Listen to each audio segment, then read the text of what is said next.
mis hermanos de la Iglesia Manantial de Paz. Es un placer para nosotros estar el día de hoy adorando al Señor, cantando al Señor en estas alabanzas. Esperamos que también la canten con nosotros desde sus hogares, adorando a nuestro Dios, que es el Dios de toda gracia. Es tan grande que nos salvó del pecado, del peligro, de la muerte, de la opresión, para llevarnos a un reino eterno donde todos estemos. Amén.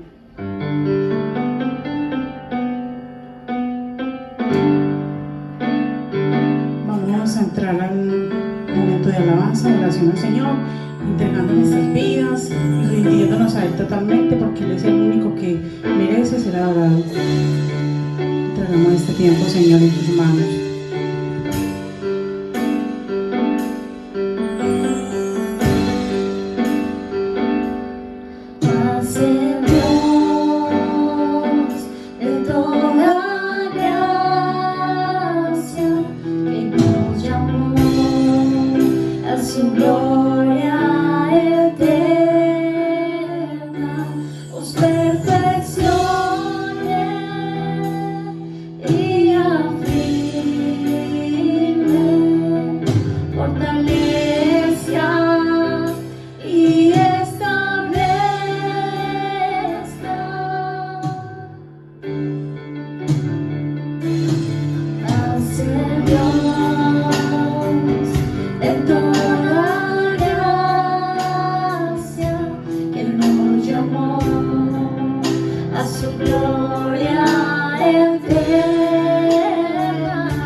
Una habitación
recuérdale que Él es el único ser admirado, alabado, adorado y amado por usted.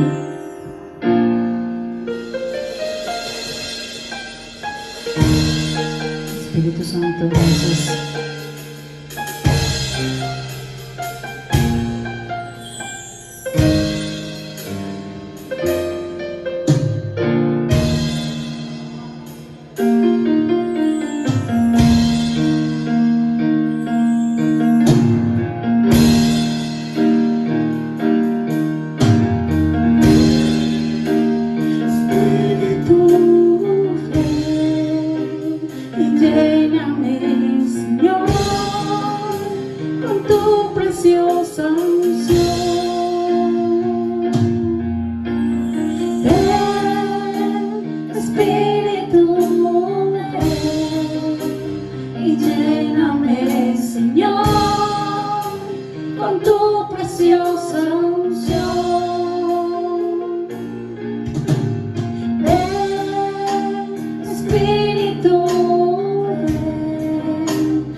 Espíritu Santo, Espíritu Santo eres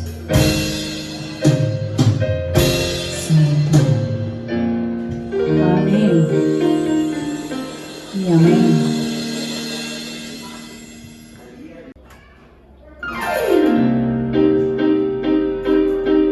Iglesia, los invito a que alabemos al Señor con nuestras palmas y dancemos que es para Él. Aleluya. Recuerde que cuando el pueblo del Señor alaba a Dios suceden cosas. Para ti quiero cantar, siendo gozo en mi alma, cuando canto para ti, oh Jehová, para ti quiero cantar, siendo gozo en mi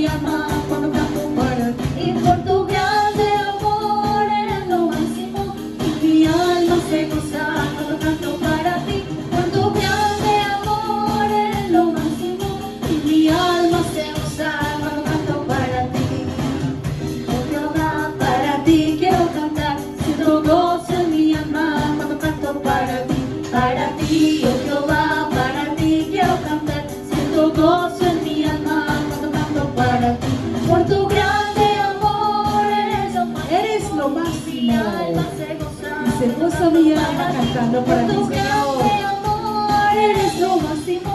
Y mi alma se goza cuando canto para ti. La la la la la la la la la la la la. La la la la la la la la la la la la. La la la la la la la la la la la la. Y por tu grande amor eres lo máximo. Y mi alma se goza cuando canto para ti. Por tu grande amor eres lo máximo. Y mi alma se goza cuando canto para ti. Mi alma se goza cuando canto para ti. Mi alma se goza cuando canto para ti.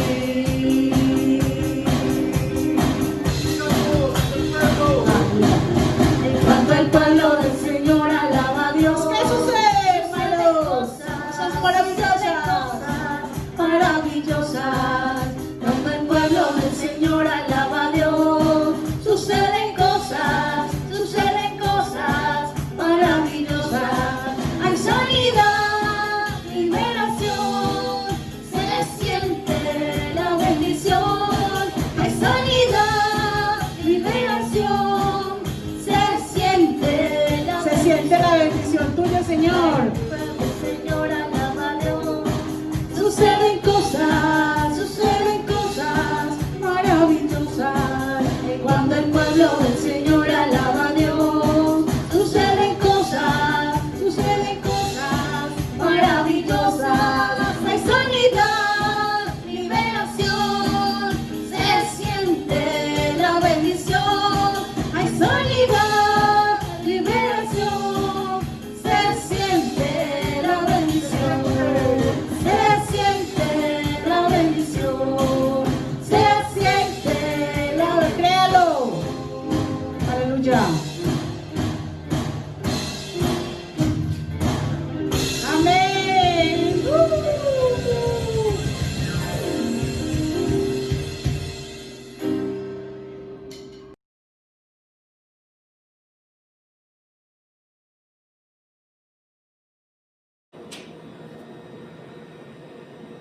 Buenos días, mis queridos hermanos de la Iglesia Manantial de Paz y todos aquellos que nos ven en esta mañana.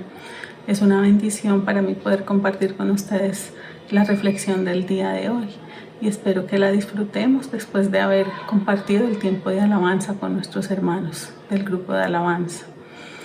Oremos, hermanos, para iniciar. Señor, te damos gracias, Padre Santo, por este tiempo que permite, Señor, que podamos aprender de ti, Señor. Gracias porque nos permites unirnos aún a pesar de la distancia y aún a pesar del aislamiento, Señor. Gracias por la tecnología, Señor, que tú has preparado para este tiempo, Señor.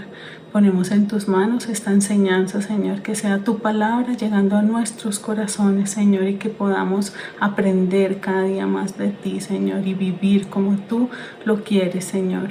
En el nombre del Padre, del Hijo y del Espíritu Santo. Amén. Amén.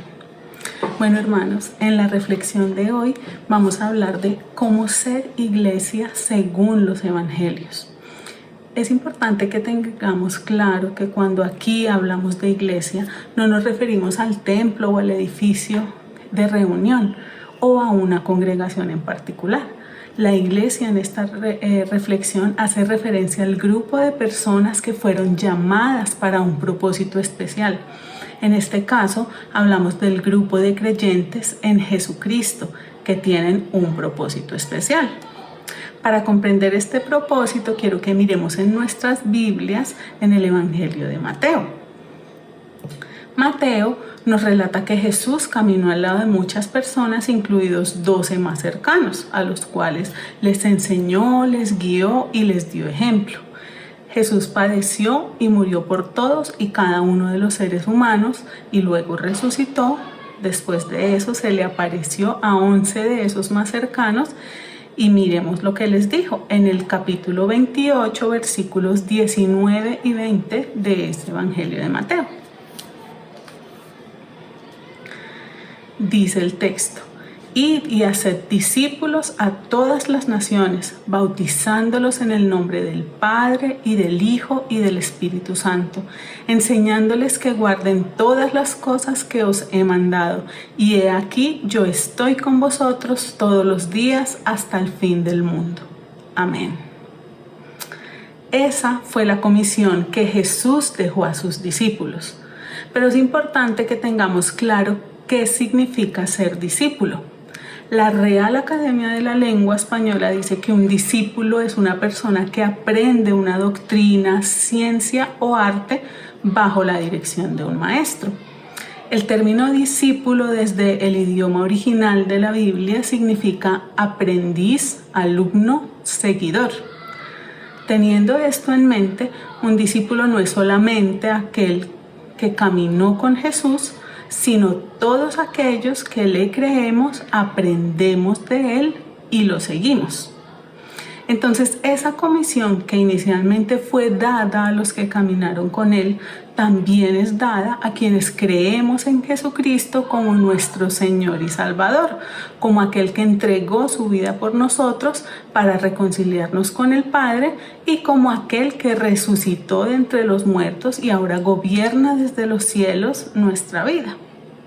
Así que esa comisión es nuestra comisión como iglesia. Somos discípulos y estamos llamados a ser discípulos. Somos alumnos del mejor maestro que ha existido en la historia, Jesús. Y también hemos sido alumnos de otros creyentes que nos han guiado a aprender cada día más de Jesús. Ahora, nuestra tarea como iglesia es enseñar a otros lo que Jesús ha mandado, en obediencia a la comisión que nos dejó y que acabamos de leer en el texto. Y por ello el nombre de nuestra prédica de hoy, ¿cómo ser iglesia según los evangelios? Podemos ver infinidad de enseñanzas de Jesús en los evangelios que nos dan las bases para ser iglesia, pero hoy yo me voy a enfocar en 3 de ellas. Una iglesia que se relaciona con su maestro, una iglesia que se entrega y una iglesia que sirve. Entonces, entremos en materia. Una iglesia que se relaciona con su maestro. Hace un momento mencionamos lo que significa ser discípulo. Es alguien que aprende algo bajo la dirección de un maestro. Es lo que conocemos como un alumno. Pero el concepto bíblico va más allá. Ser discípulo implica, además de aprender de su maestro, ser imitador de él. El aprendizaje es un proceso teórico práctico en donde el alumno y el maestro se relacionan y el alumno termina siguiendo los pasos de su maestro. Miremos ahora cómo la Biblia nos presenta este proceso en el Evangelio de Juan, capítulo 8, versículo 31, en donde el mismo Jesús le dice a un grupo de personas que habían creído en él: si se mantienen fieles a mis enseñanzas, serán realmente mis discípulos.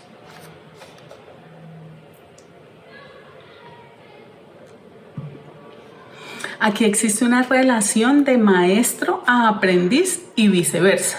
El maestro se relaciona inicialmente con su alumno, le enseña cosas, le guía, le muestra cuál es la mejor opción. El maestro aquí le dedica tiempo a su aprendiz, pero el alumno también debe dedicar tiempo para escuchar a su maestro, para tomar notas, para comprender lo que su maestro le quiere comunicar. Y aquí Juan nos presenta una condición: si se mantienen fieles a mis enseñanzas, serán realmente mis discípulos, dice Jesús. Ahora quiero que profundicemos en lo que significa la primera parte del versículo: mantenerse fieles a mis enseñanzas. Acá el alumno ya sabe muchas cosas, ya ha visto cómo el maestro camina, ya el maestro le ha dicho qué debe hacer, cómo lo debe hacer, cuándo lo debe hacer. Pero acá el alumno no solo se queda con ese conocimiento, él debe ponerlo en práctica y hacer todo lo que su maestro le ha enseñado. Entonces, el mantenerse fiel a las enseñanzas implica no abandonar todo aquello aprendido, implica recordarlo todo el tiempo, estar ahí, trabajando por ello en la brecha, sin desfallecer. Y me impacta porque Jesús con esas palabras reconoce que no es algo que fluya naturalmente, es algo por lo que toca luchar, toca trabajar, toca mantenerse fiel a esas enseñanzas.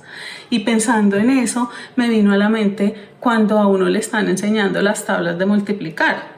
Es difícil aprenderlas, no es nada fácil, requiere dedicación, tiempo, práctica, y a uno se le olvidan y hay que repasarlas y se le vuelven a olvidar hasta que finalmente uno se las aprende.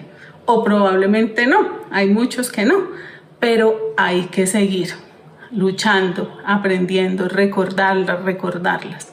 Jesús sabe que no es fácil, por eso lo dice de esa manera. Hay que hacerlo, hay que mantenerse firme en esas enseñanzas.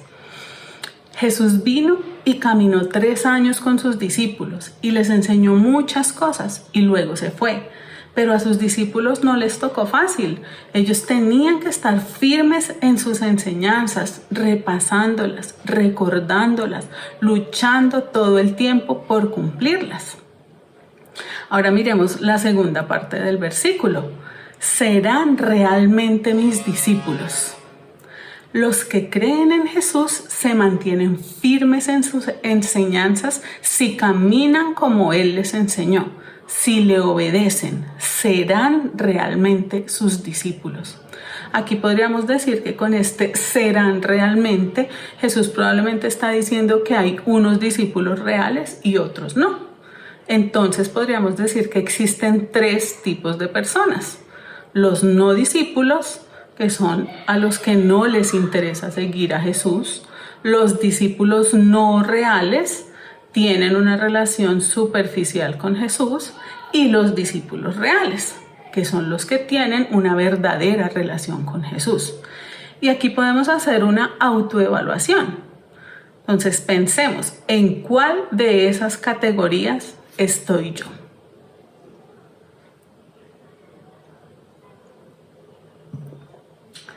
No me interesa tener ninguna relación con Jesús, no me interesa conocerlo, escuchar lo que tiene para enseñarme y mucho menos hacer lo que Él pudiera pedirme.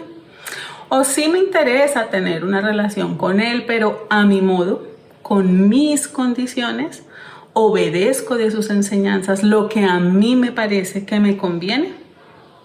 O tengo una verdadera relación con Él, genuina, en donde me intereso por aprender cada día más, por obedecerle, por seguir sus pasos, en donde a pesar de las dificultades estoy ahí, firme con Él, recordando lo que Él me enseñó y trabajando duro para cumplirlo. ¿Cuál de esos 3 soy yo? Hermanos, una iglesia según los evangelios es una iglesia que se relaciona con su maestro de una forma teórico-práctica. Es una relación genuina que implica firmeza en el cumplimiento de todas esas enseñanzas por parte del alumno. Y eso nos lleva al segundo punto. Una iglesia que se basa en los evangelios es una iglesia que se entrega. Y para esto quiero que miremos las palabras del mismo Jesús en Lucas 9:23.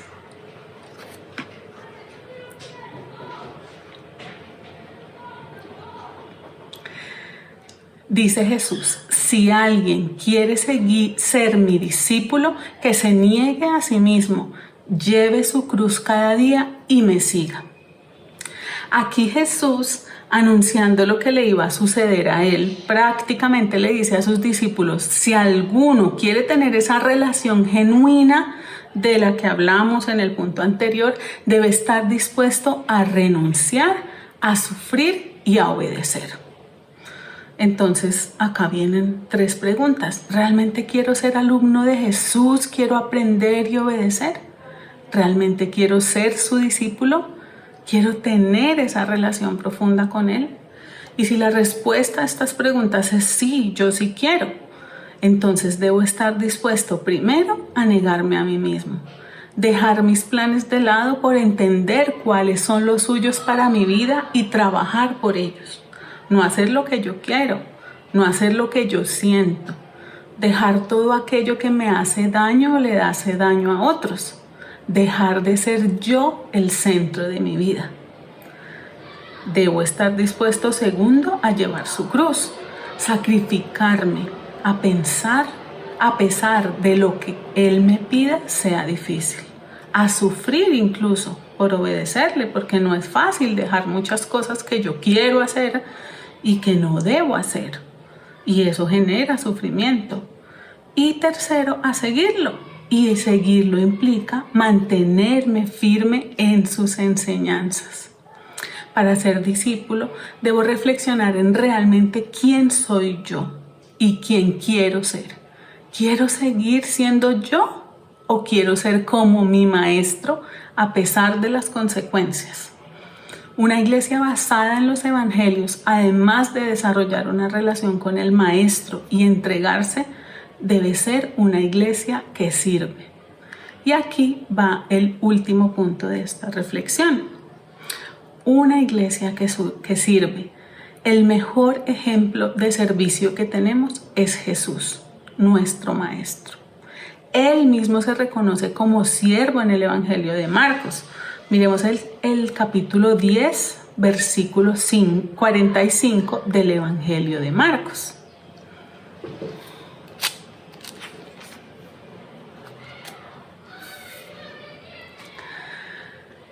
Mientras reprendía Jesús a sus discípulos Jacobo y Juan, quienes le pidieron un lugar preferencial a su lado cuando estuvieran en su reino, Jesús dice: porque ni aún el Hijo del Hombre vino para que le sirvan, sino para servir y para dar su vida por rescate de muchos.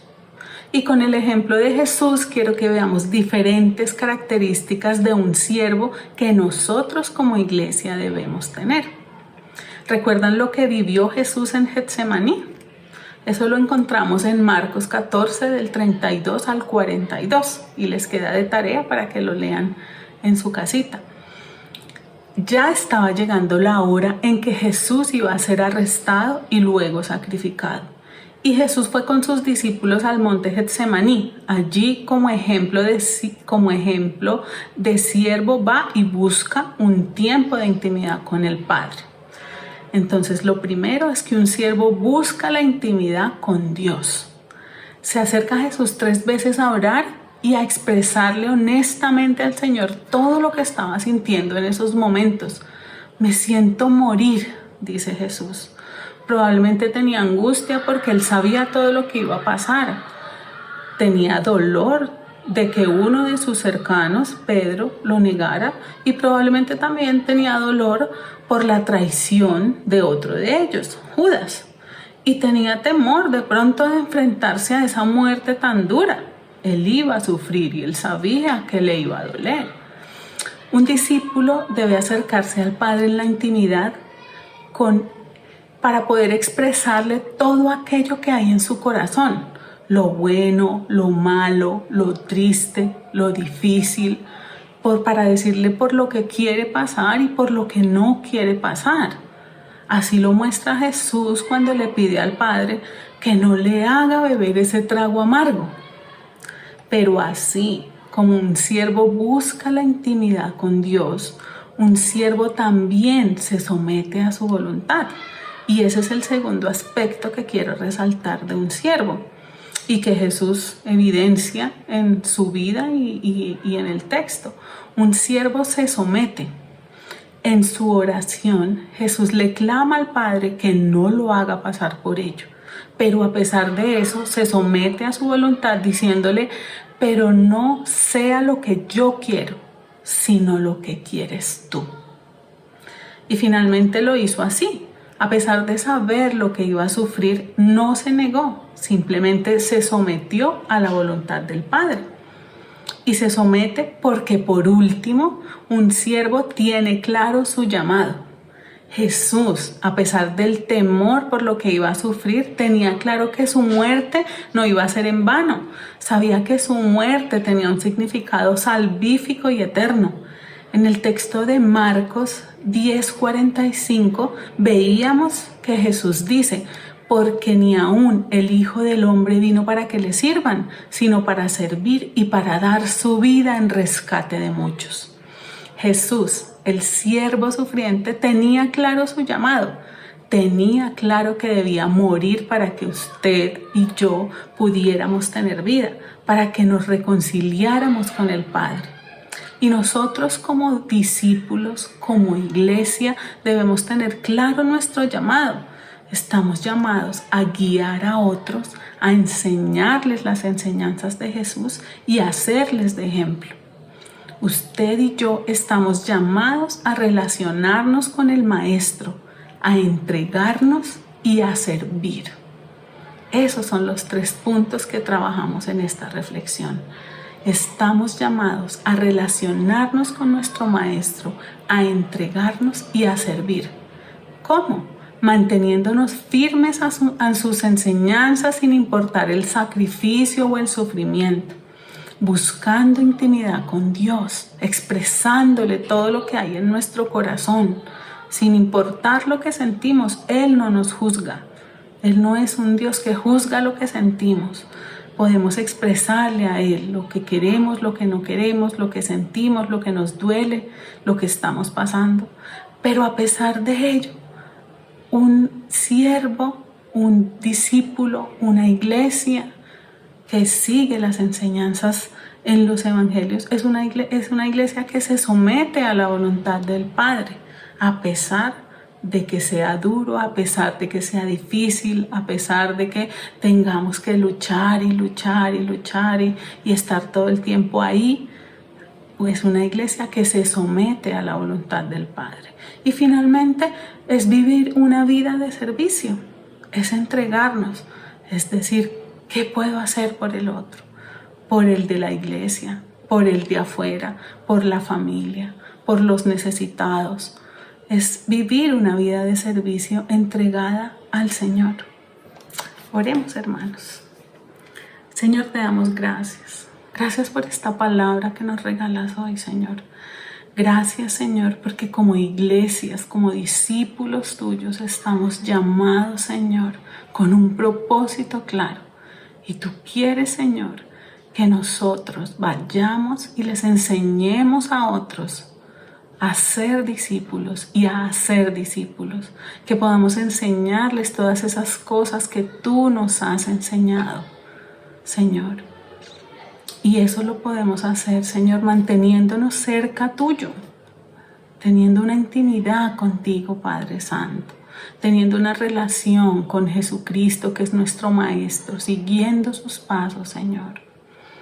También lo hacemos entregándonos a nosotros, Señor, negándonos a nosotros mismos, dejando ese orgullo, ese yo soy el importante, yo soy el que tengo, yo soy el que quiero, yo soy el que puedo.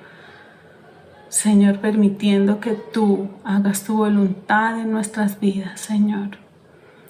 Obedeciendo lo que tú nos has enseñado, Señor. Ayúdanos, Padre, a que eso que tú nos has enseñado en tu caminar diario, en la vida, Señor, en todo lo que nos enseñas por medio de otras personas, por medio de tu palabra, Señor, que todo eso podamos vivirlo y ponerlo en práctica, Señor, para ser una iglesia que te sirve, que te ama, que te glorifica, que da ejemplo a otros, Señor. Para ser una iglesia que vive para ti y por ti y que sirve a otros, Señor. Ayúdanos a servir con amor, a entregar, Señor, así sea lo que no tenemos, Señor.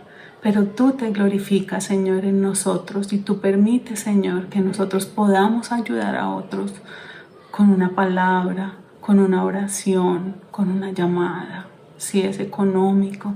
Señor, permítenos ser una iglesia que sirve. Gracias, Señor, por tu palabra. Gracias, Señor, por esta reflexión que nos regalas hoy. En el nombre de Jesús oramos. Bueno, hermanos, es un placer para mí haber tenido hoy la reflexión, y quiero decirles que espero que esta semana sea de muchas bendiciones para ustedes, que a pesar de estar encerrados o a pesar de estar lejos, recuerden que nosotros como equipo estamos orando por ustedes, estamos trabajando por ustedes, y bueno, espero que tengan una semana bendecida, que el Señor bendiga estos días y poder tener una nueva reflexión el próximo domingo. Bendiciones.